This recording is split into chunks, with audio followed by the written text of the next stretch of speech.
Welcome to the Society of Thoracic Surgeons Congenital Heart Surgery Database monthly webinar for January 19th, 2021.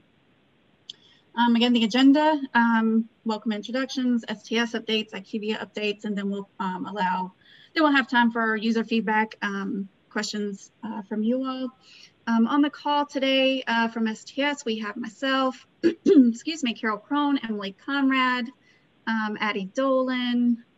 From the IQVIA team, we have Joe Brower and Melanie Bent from the core group, and from the core group side, we have Dr. Jacobs joining us. We have Chastity, Janet, and Leslie. So thank you all for joining us today.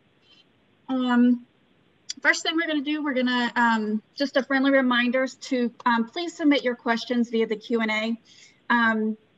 This is important. This helps us track the questions as they're coming in, and it allows us to track for STS purposes as well as IQVIA for their follow-up purposes as well. So again, please be sure to put your question into the Q&A. If you want to further discuss your question, or if you need to elaborate on any questions or clarify, please just raise your hand, use the raise hand function, and we can unmute you, and then we can have a discussion regarding your question. So again, please just be sure to put your questions in the Q&A and not the chat box. And again, please be sure to use the raise hand function. If you have questions or need to elaborate, we will unmute you, and then we'll be able to have a two-way conversation. Again, just please be sure to enable your microphone. Let's see here. What else do we have? Let's start with our STS updates. Again, just to recap, our 2020 harvest ends this week. The data file submission deadline is Friday, January 22nd at 11:59 p.m. Eastern time. So again, please remember the deadline is Friday at 11:59 p.m. Eastern time. The last date to opt out will be Tuesday, the 26th by close of business, by the end of day, let's say by end of day. So let's Tuesday the 26th at Carol, I think we usually do, is it 5 p.m. Eastern time, or I can't remember off the top of my head what time we usually do that. 1:59 p.m. Eastern. Okay, all right. Yeah, same time. Okay, great. Thank you. I'll update that on my slides as well before we post it to the website. Oh, you got it right. Yep. Okay. Let's see here. For the 2021 harvest schedule, again, please note that that is posted on the STS website. So be sure to go ahead and download your 2021 harvest schedule. Again, just a friendly reminder regarding the Primary Procedure Mismatch Report. Please review that report overview to understand the current functionality of it. There are still additional enhancements that need to be done to the Primary Procedure Mismatch Report, which Mel and Joe will be touching on later on in the presentation. So again, just be sure to review that. Also, we are in, as you all know, we are in the middle of the CHSD upgrade. We are currently reviewing the valve section. If you have any upgrade suggestions to the valve section or any other sections, please be sure to email those to me at ljones@sts.org, and I can share those with the group when we meet, our next meeting. And also just a reminder that this new data version is scheduled to go live January 2022. Since we are in the final week of the never-ending 2020 harvest, I wanted to provide a few final data cleanup tips or efforts. So just be sure in this last week, ensure that all of your risk model variables are complete. And on the next slide, I did provide a complete listing of those risk model variables if you need that for reference. And also a reminder, if you are missing greater than 10% for any one of these variables, you will be excluded from Table 16 from the star rating. So again, we do encourage you to please run your internal data quality checks. You know, we also have the information that IQVIA is providing for the pre-op factors and the missing complications. As well as the other risk model variables are currently included in the MVR. So again, we do encourage you to please run your internal data quality checks for this information. If you do not know how to do that, or if you do not have internal data quality checks, please work with your vendor directly. This is something that I've always encouraged, even when I was at DCRI and working with you all through the DCRI data quality reports, I always encourage, I highly encourage you all to have your internal data quality checks and run those weekly, daily, weekly, monthly, prior to submission, just to ensure that these risk model variables are complete. You know, prior to submission, it'll make the data quality report and cleanup efforts later a lot easier. But again, please work with your vendor. If you do not know how to do this, or if you need to create internal quality checks, please, again, we encourage you to reach out with your vendor to get this, this functionality within your software. Also, please, the next ones, we emphasize your mortality variables are complete. And in regards to the mortality variables, we are looking at the mortality status at hospital discharge, sequence 4230, mortality status at database discharge, sequence 4260, and status at 30 days after surgery, sequence 4300. And that's for both data versions 3.3 and 341. So those sequence numbers refer to both data versions. Also, in regards to status at 30 days after surgery, just a reminder that an unknown is considered as missing data in analysis. So if you have unknowns, that data will be considered missing, and it will count towards your percent eligible for the risk model, as well as the risk-adjusted mortality data. And also here next, just a note that the percent of missing data can impact table 16, your star rating, and the risk-adjusted mortality data. So there are certain thresholds, and it's just too much information for me to include on these slides, but please do refer to the comments about missing data in the report overview. I did have IQVIA post to the library the fall 2019 report overview.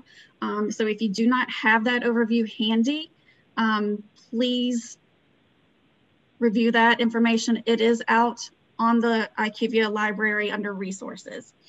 So again, all that information is there, the risk model variables, as well as the mortality variables.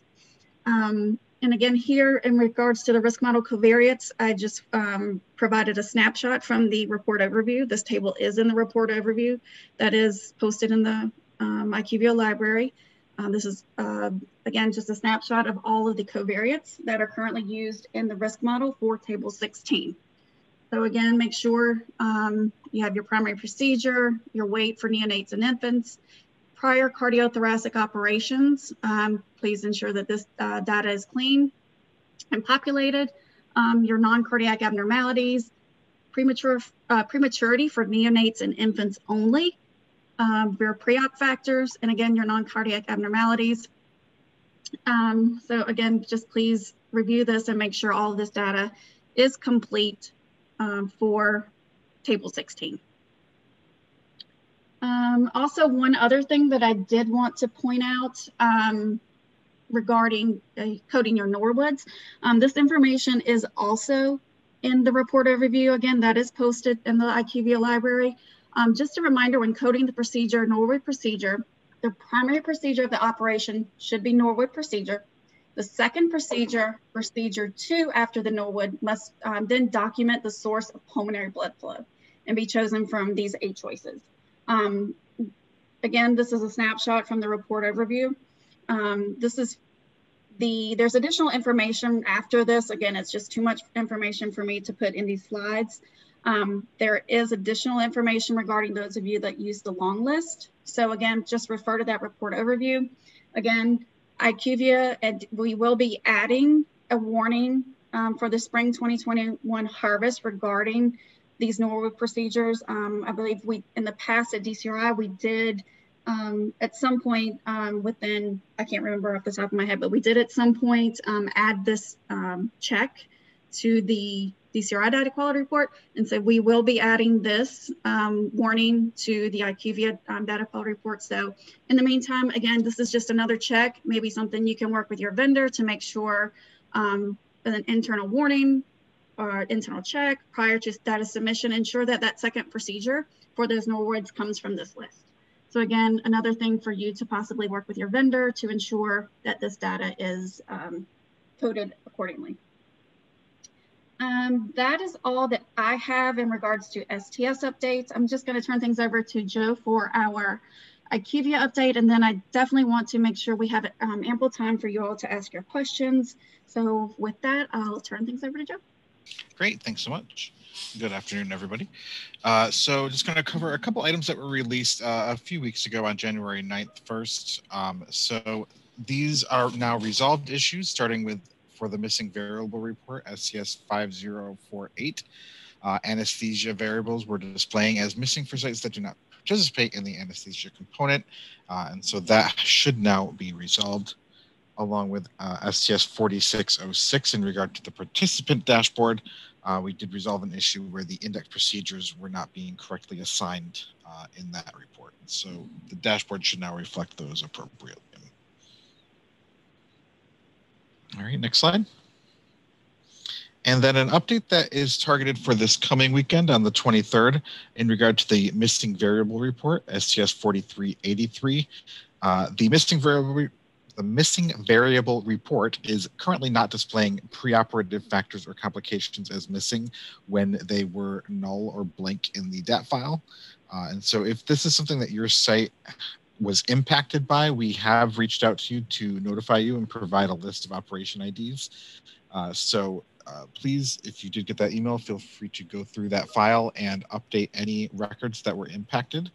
Again, this is essentially what we're emailing you is an extension of the MVR. It's a list of items that are missing either pre-op factors or complications, so that you have an opportunity to go in and make those updates to the records in the IQVIA system. But that issue will be resolved this weekend. And then, as usual, if you have submitted a ticket that we did not discuss today, or if you have questions about items that you have submitted to the support team, please feel free to follow up with, on your tickets, and we'll get back to you and let you know the current status of those. And then we will be also following up anything that we do, any items that we do review or add or resolve over the course of the next month. Those items will be posted to the notification section for you. All right, and then a few upcoming enhancements. To go over these, I'm going to turn things over to Melanie. Thank you, Joe, and hello, everyone. Just a quick, just to go back to the item that Joe had raised regarding the pre-op factors and complications. For those sites that were provided a list, please make sure that, because we did receive feedback that updates were being made within their software vendor system, but please make sure that you are also exporting that newly created file that has those corrections, and please submit those to the IQVIA platform. So we want to make sure that we get those additions and updates within the IQVIA platform. So just make sure you're taking that additional step. Okay, so going into the enhancements, this is related to the primary procedure mismatch report. We do have items that will be updated on the report. So this is just a refresh of those items that will be going in, and we'll have more information once we have a targeted date, but it is coming up soon. So the updates that are listed here, the first one you'll see, it's 4371, where we will be adding the Kawashima procedure to the exception 1 code list so that it is considered in the report logic. Next is 4386, where we will be adding the report consideration, the logic update related to the combination codes, so that they are considered when determining the primary procedure. The next item is 4387. This is to update the Kawashima to make sure that if it's done in conjunction with either a Glenn or a Hemi-Fontan procedure, that the Kawashima is not downgraded. So that these are the items that we are currently working through. This is also information that DCRI will have to also update on their side. So again, just know that we are doing this information or getting this information updated on the IQVIA side, and have already shared these updates with the DCRI so that they will have this also. We have a couple more enhancements on the next slide. And to continue again with the primary procedure, we are updating in 4389 the report logic to consider, which is specific to rule. Which rule is this one? It is related to the 3 identified VSD repairs when selected in combination with a PFO. So we are updating that logic so that the consideration will handle that on the report. And then the very last item on this list is 4388. And this is to update 3 additional codes that are related to the hybrid approach. And these codes will be added to the exception rule 1 procedure specific factors list. And those codes are listed there. Okay, so again, these are upcoming, and once we have a targeted date, we will be sharing that information and, of course, posting updates in the notification section in the platform. Okay, I think that was the last slide. Yep, thank you. Hi, Melanie. Yep, great. Thank you so much. Again, you all are familiar with the support plan. Just going to touch on this. Again, the standard plea to please include your participant ID and any and all communications with STS and IQVIA. It makes everyone's life a lot easier and just speeds up our response time just a little bit so we don't have to go in and research. So again, please include your participant ID in your communications with STS and IQVIA. Again, just a list of resources that are available to you out on the STS website. Again, my contact information, please feel free to reach out to me anytime with any questions, concerns. I'm here to help. Again, everyone, I'm here to help. Please, you have concerns, reach out to me. My inbox has been, this has been a crazy week for me and my inbox has been overflowing. So again, please reach out to me and know that I will get back to you as quickly as possible. So thank you. If you have any database operational questions, reach out to us at stsdb@sts.org.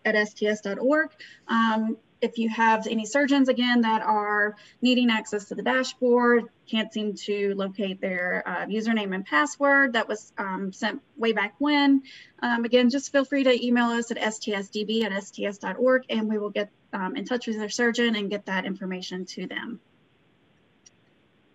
Just a reminder, so you can mark your calendars. Our next congenital webinars we have a user group call scheduled for next week, the 26th.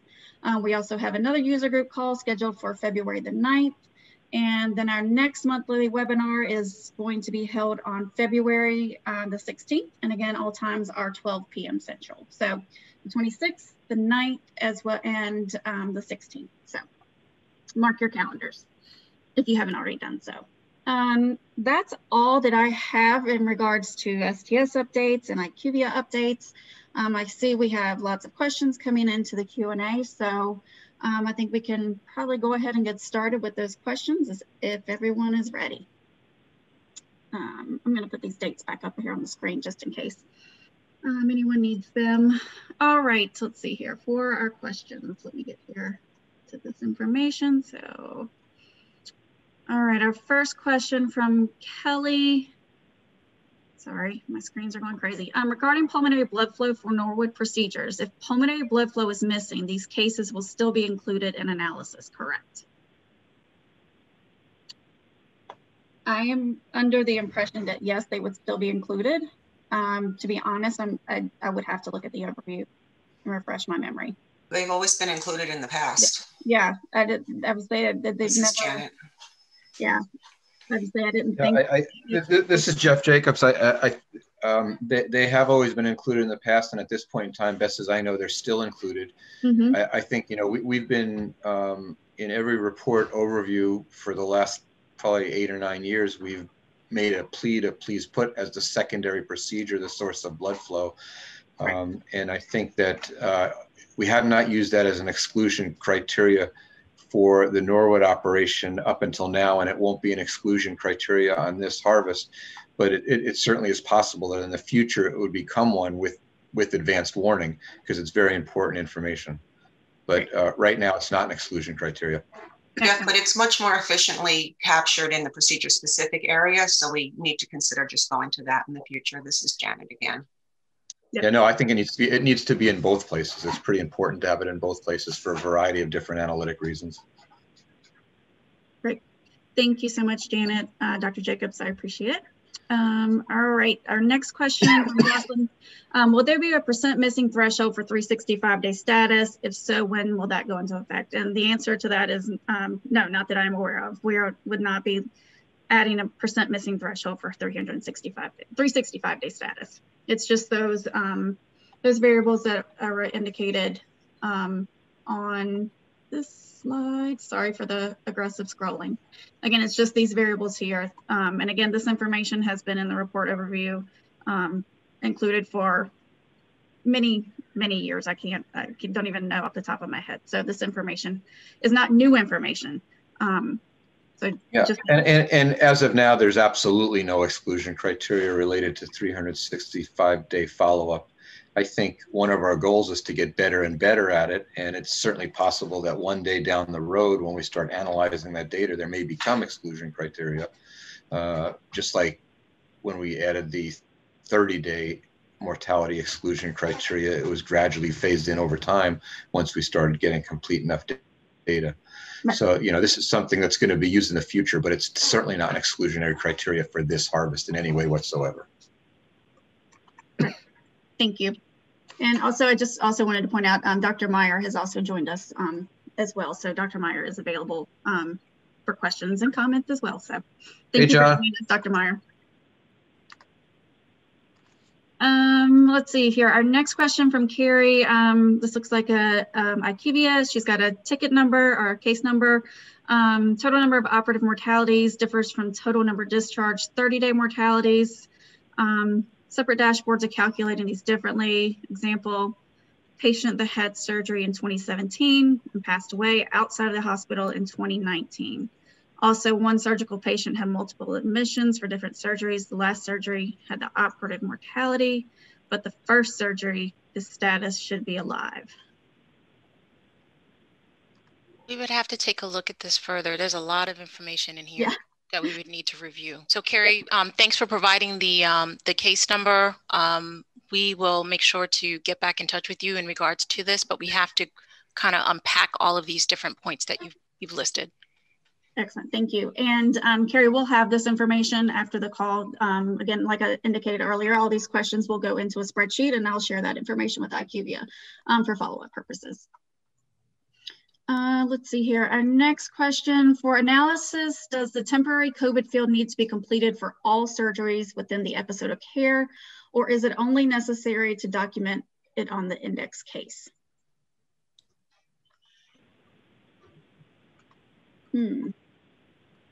I believe it's only, Carol, I know you've been on the, Dr. Meyer been on the COVID conversations, but I believe it only has to be on the index case. Is that, no, I don't think so, Leanne. I think we would want it on every case in case they do contract it. They do develop COVID between procedures. That's a great point. Yeah, so I think we would want it on all of the cases. That's a great point. Thank you, Carol. I agree. Yep. Oh, great. Thank you, Dr. Jacobs. Thank you. Let's see here. A question from Angie. When coding secondary pulmonary blood flow for Norwood's as a I think we already just discussed this, the primary procedure, the PSF doesn't take its place.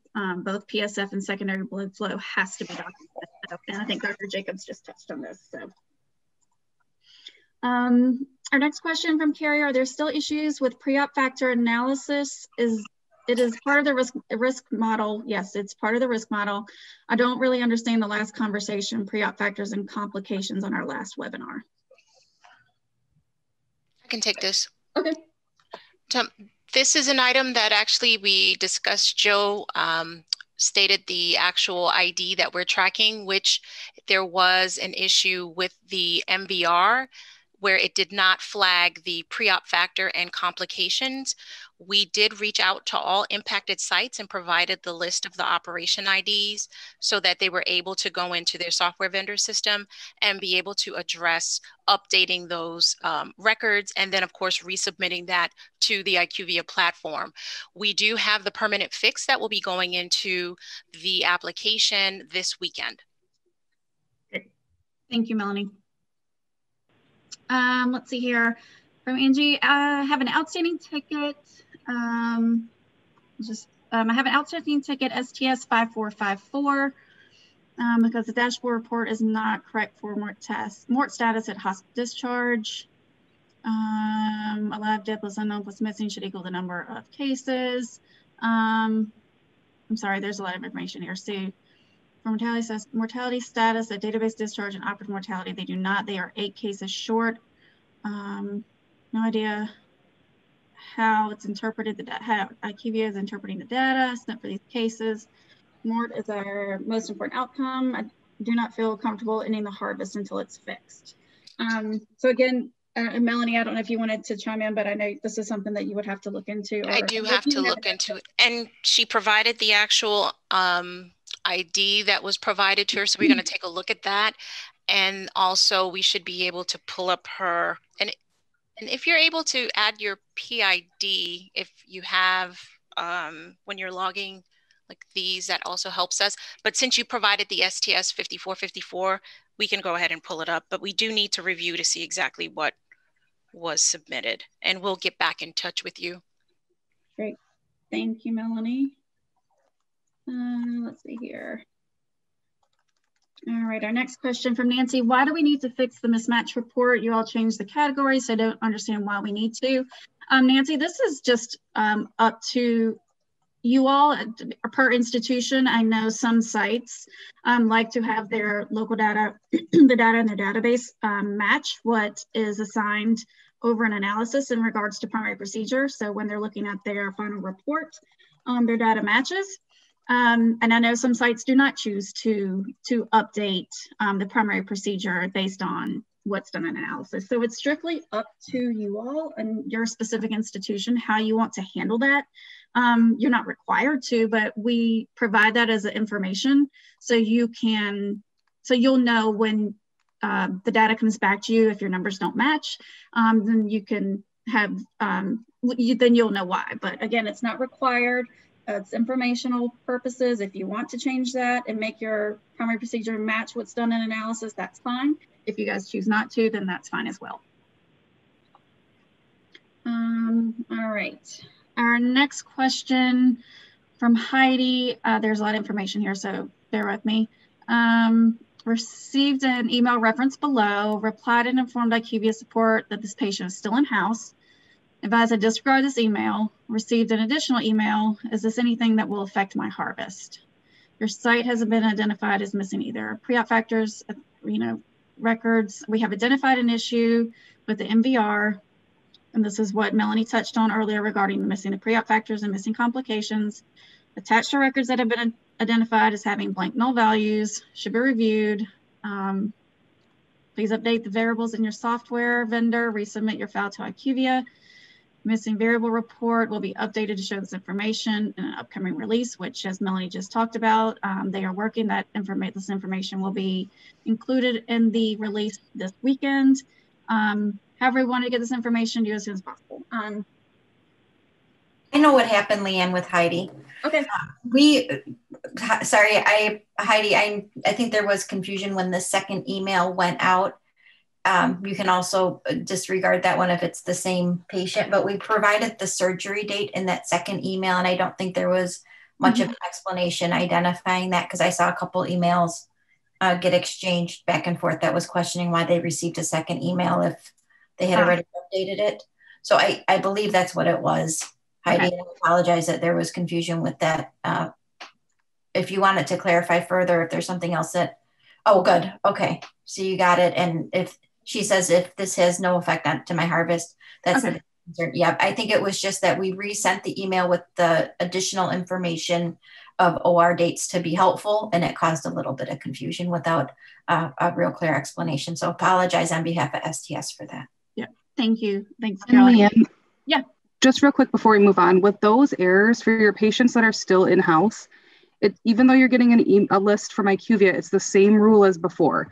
If you don't have the discharge information in because the patient is still in-house, it's excluded. But this is simply telling you that it's missing. Right. If you know why it's missing, then that's right. Right. Yep. All right. Let me get to our next question. From Suzanne, my concern with the missing pre-op complication list that was sent is that the complications were not missing. They are not being interpreted by IQVIA. These are old harvest files submitted to DCRI, and the data is there. It is the same two complications. I think it's wound dehiscence, sterile median sternotomy. I think there was another one. I've seen it in communication, but I think that's something, Melanie, have you guys looked into that? Or I don't know if it's a thing on the vendor side or if it's on the, I don't know. So what we are seeing is in the information in the data migration that with these examples that were provided, it was not provided within the DCRI migrated files. Mm-hmm. So if they received a notification stating that we do not have this information in our database, that is the most current. And so the list that they have been provided is notifying them to say, we don't have it. So they may see it in their software vendor system, but if they re-upload that file, then would basically refresh and upload the information for those records. So that's what we're seeing as of this morning. Yeah, and unfortunately, I'm wondering, obviously I don't have access to any of the old data quality reports that were provided by DCRI. So I'm curious if this was reported then. It's just hard to go back and look at that historical data since I don't have the data quality reports or anything like that to go back and compare as to what was accepted by DCRI versus what we're seeing now in IQVIA. But it makes me think that it was perhaps still missing at DCRI because all that DCRI sent you all the data, all the historical data yes. to IQVIA. For the past two data versions. Right. So there weren't any changes. Like IQVIA is not interpreting something different. It's literally what DCRI sent to IQVIA. And somebody's got their hand up. Hold on. Kelly has a question. And I assume there's several questions. Okay. I assume this is related to our current discussion. So Kelly, I unmuted you if you wanted to clarify. Hi, Leanne, it's Kelly. Yes, it is related to our current discussion. The two specific codes that are showing up as missing in our database are code 255 and 250, and they're both wound dehiscence codes. Mm-hmm. And I did look back, and all of those are coded. We have about 18 cases. Mm-hmm. A couple of those are indeed missing, but all of the codes in question are code 255 and 250, and they are all historical cases. Okay. Yeah, and I did go back and, I was obviously checking, doing my due diligence when this came up. Those are both, valid codes for 3.3 and 341. So, yeah. Okay. So, IQVIA doesn't have the data. I'm interested, Carol, if we could talk about this, just touch base. I would be interested to know if we could reach out to DCRI to see what the data's missing. So I'm sorry, I'm just kind of struggling because DCRI. Yeah, we had Paul run the analysis on the migrated data set.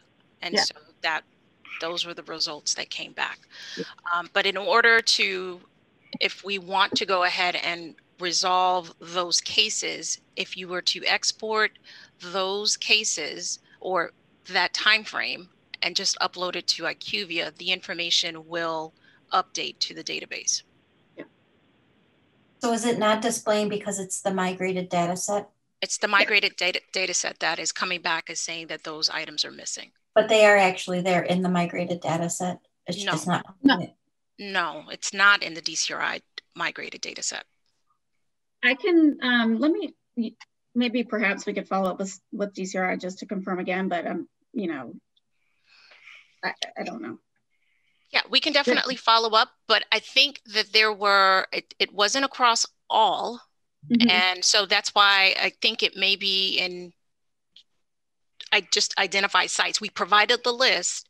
And so at this point, we could definitely go back and let them know. But Paul did do a quick query against that, and that's what he was able to determine.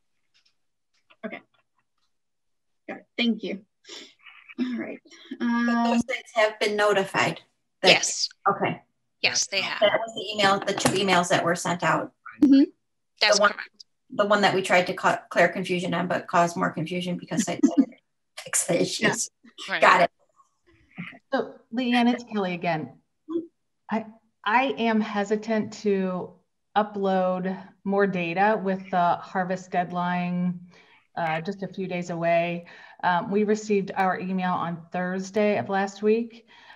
So if I upload data, I can't just upload just those 18 cases. I'd have to upload every case associated on that date, which could be 70 or 80 cases. And I'm concerned about continued issues or additional issues that I may run into with the data that I'm not aware of.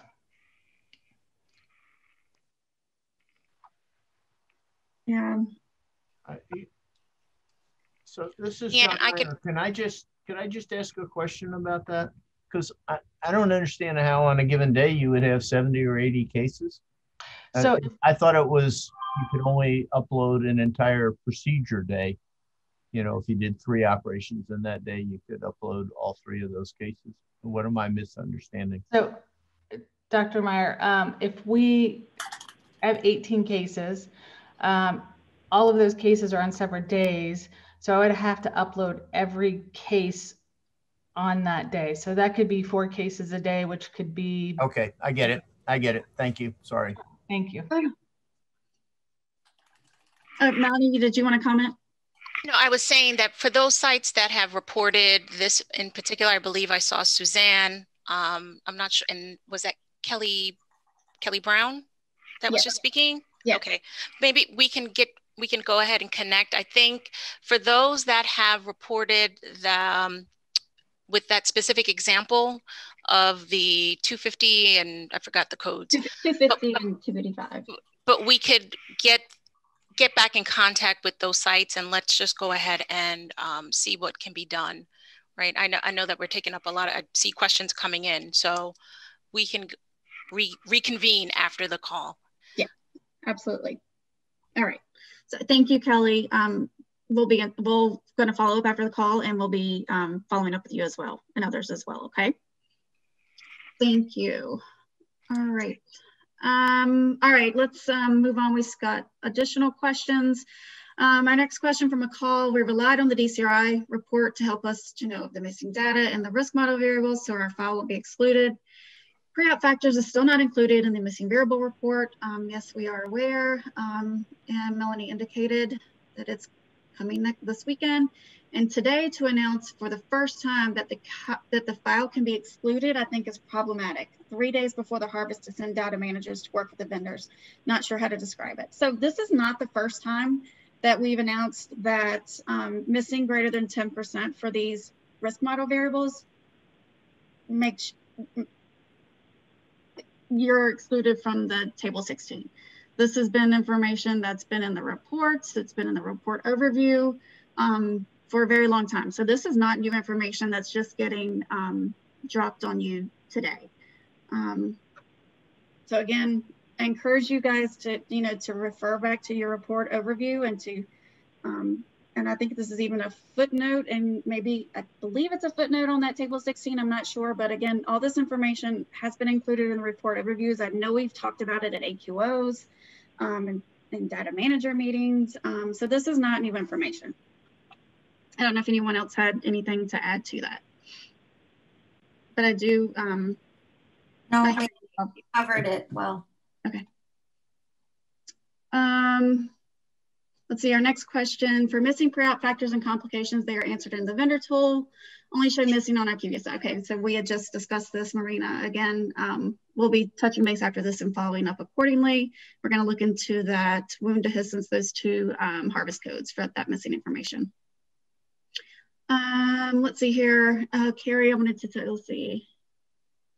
In regards to the same conversation, facilities that have not fixed your suggested op numbers, those procedures will not be risk stratified with this harvest. The IQVIA update will be this weekend. Yes, the IQVIA update will be this weekend. And again, if you're missing more than 10% for those risk model variables, your data would be excluded from the risk model. Let's see here. Our next question from Dawn. Why are we getting a critical error message for missing TIN? Sorry if I missed the answer already. Dawn, you shouldn't be receiving critical for a TIN. So not sure if you've already reported that to our support team, but we need to, please go ahead and submit that. You shouldn't be getting a critical because a critical would be preventing it from being saved to the database. You would get an error. So if it's missing, you would get an error. It wouldn't prevent it from saving to the database. So please let us know if you're encountering critical, because that's not expected. We would expect to see a critical validation on the NPI numbers. So if this question is in reference to NPI and not the TIN, then that would be expected. But I agree with Melanie regarding the TIN. And then also I wanted to clarify, I think I'd seen a question come across. Somebody had asked also about TIN, and I think on the last call, we did clarify and did cause a little, I think perhaps a little bit of confusion, but we're looking for the surgeon TIN, not for that birth hospital TIN. So there was a little bit of confusion, but yes, this warning that IQVIA is referring to, this would be for your surgeon TIN. Let's see here. Okay, Dawn says it was the TIN. She emailed yesterday she emailed tech support yesterday regarding this issue, so. Okay, well, IQVIA was closed yesterday due to the holiday, so they will definitely be following up with you on that. Okay, Dawn said thank you. All right. All right, I'm gonna give a few more minutes for a question. I don't see any additional questions coming in. Oh, here's a question from Heather. I encountered critical errors on a missing surgeon NPI. Is that as expected? So yes, that is as expected. This type of issue was also reported at the DCRI level. We have to have the surgeon NPI, as you all are aware, we cannot accept data from a surgeon that does not have a Schedule A. So again, we do need that surgeon NPI to verify that that surgeon is on file with STS.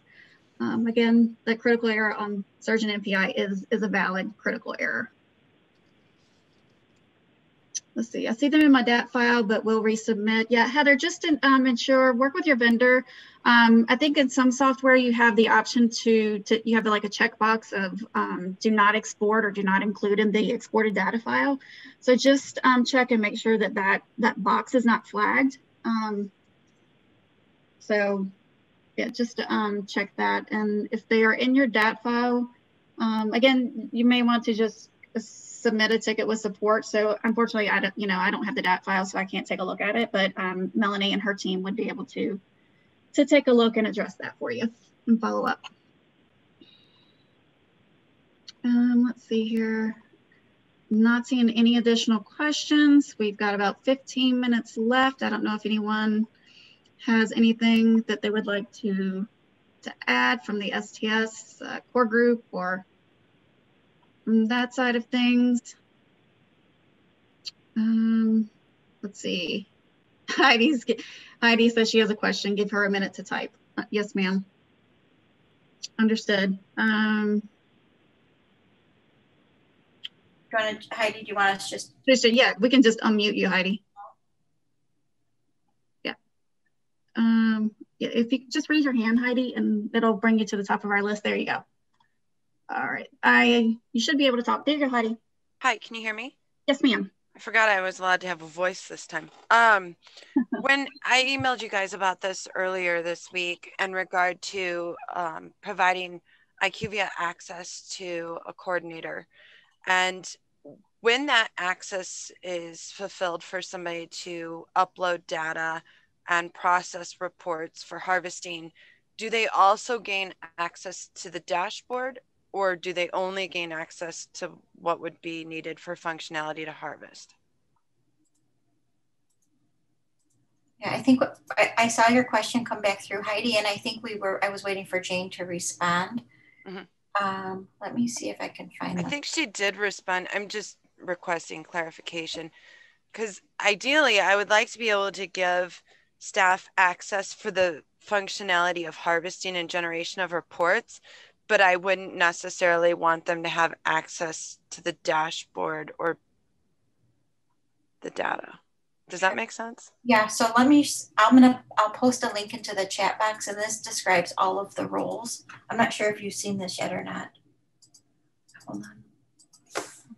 Thank you, Carol. Yep, the link I posted defines all of the roles. So I think there is,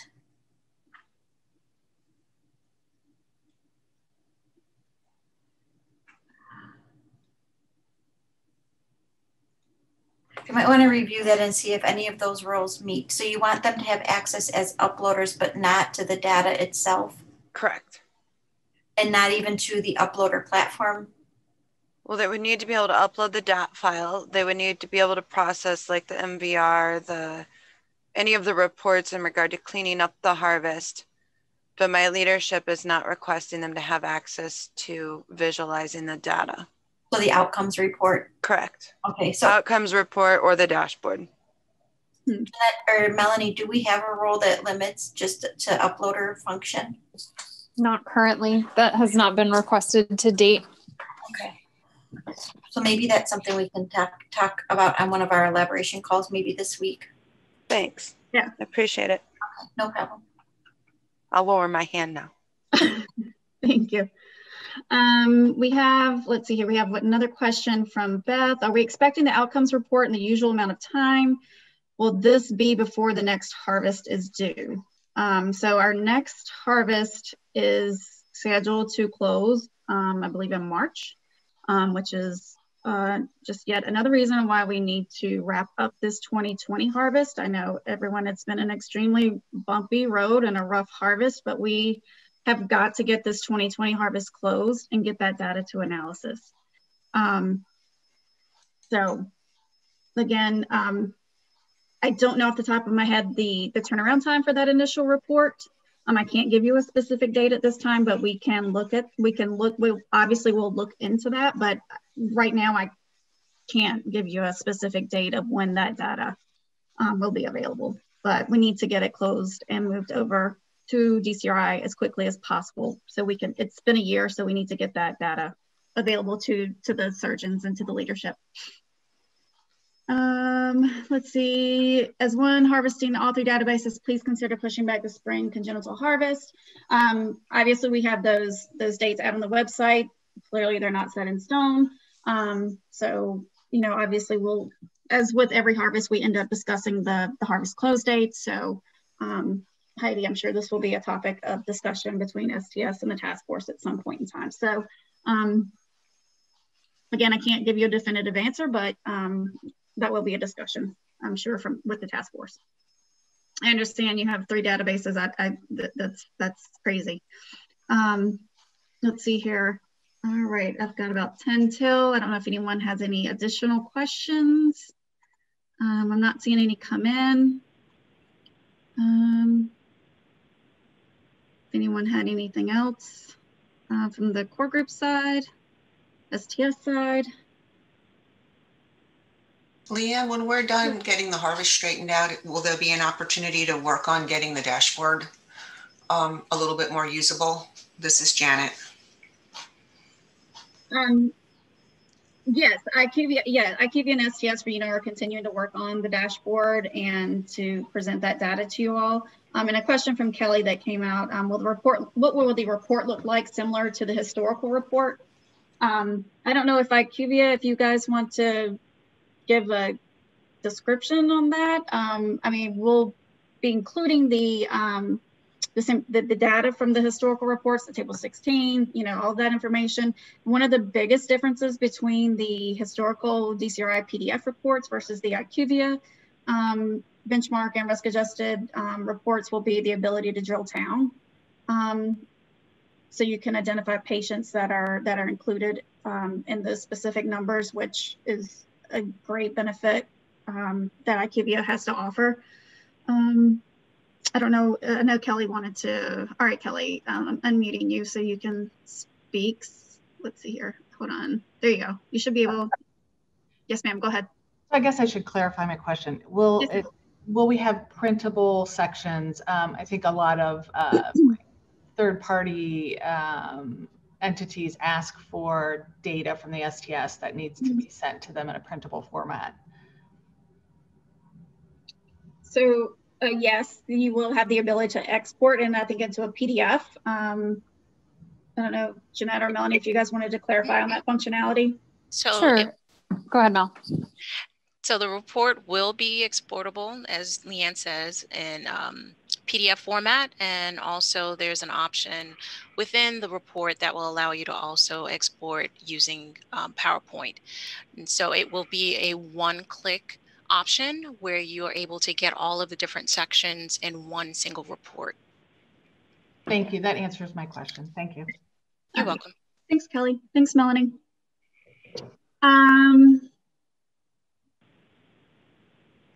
Let's see. Kelly, I'm sorry, Carrie has a question. If the data being submitted to DCRI by IQVIA is inaccurate, then the harvest report, publicly reported data, will not be accurate either, right? I understand the push takes time, but it might not be correct information.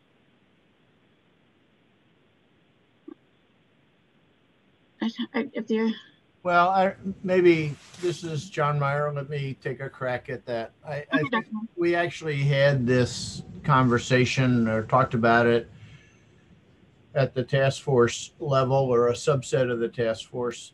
And one of the options that we're contemplating, depending on how all this works out, is whether or not to provide the reports to the individual institutions with whatever imperfections there are, but not use them for public reporting. And there's a larger context around public reporting that involves both how we're going to present the data on the website, what specifically is going to be reported is, as you all know, the stars have been taken off the report. There's been a proposal, particularly pushed by some of the parent groups, to report the so-called benchmark operations. There are some issues with that around how to risk adjust appropriately, because part of the study that many of you probably know that we've been involved in for a year and a half plus has been looking at different risk adjustment mechanisms. And I can tell you that none of the risk adjustment mechanisms, if only applied to the benchmark operations, work quite as well as when they do, considering the whole population. Then, how do we deal with that is sort of up in the air, I think, or at least undecided. At one extreme, we would do it like the adult database does, where you have a separate risk model for CABG, a different risk model for CABG AVR, different risk model for CABG MBR, et cetera. We could do that for either all or potentially a subset of the benchmark operations. And part of the reason for not doing all of them is because some of them, just even though they're a benchmark operation, they're not that common. Another approach would be to strictly define the criteria for going into the report, so that, if something would normally be classified as a bidirectional gland, but the patient also had total veins repair, that would a priori be excluded. So we get a more homogeneous patient population. And then maybe you could even consider reporting raw data without risk adjustment. So there are a lot of possibilities here that are still not decided. We're literally I have the second manuscript from the so-called Harvard study, which assesses hospital performance and how the various models assess hospital performance, is still on my screen. So, I don't think we're ready at this point to make a final decision about whether or not we should be doing any public reporting with the current harvest. But the idea is, you know, at the same time, I think most of the sites, or at least most of the surgeons who are involved, and the few of the data managers that are involved in our conference calls are, you know, are feeling like we need to get some reports back to the institutions. And that was probably the primary decider about, you know, just going ahead with this harvest as currently planned, and then, you know, we'll figure out the rest. You know, at least we can get reports back to people, and, you know, if we don't publicly report, then maybe we're not under quite the same scrutiny. And you know, if it's not absolutely perfect, then, you know, we have a way of dealing with that by just not publicly reporting. So I think there are a lot of balls in the air here. No decisions have been made, other than that we think it's pretty important to, you know, try to close this harvest and, you know, get to the next phase, and then figure out, you know, how we continue to improve the process and improve the software at IQVIA and all of the other, you know, parts of this pretty complicated process. Great. Thank you so much, Dr. Meyer. That's very helpful information. So I do appreciate you sharing that information. So thank you. All right, I have 1:57 Eastern time. I know we're coming to the end of the hour. I don't see any additional questions coming in. I think that's a good topic to end on, Dr. Meyer. Again, thank you so much for sharing that information with everyone. I wanted to thank everyone for joining today. Again, if you have any questions regarding this harvest or please reach out to me directly. I'm here to help. You all have my contact information. Feel free to email me. My email, just please be patient. I know my email is overflowing this week and last week.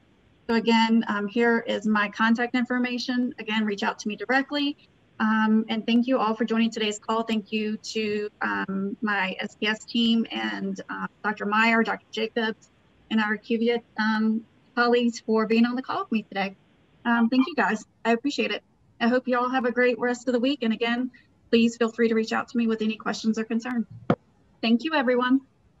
Thank you, Leanne. Thanks, guys.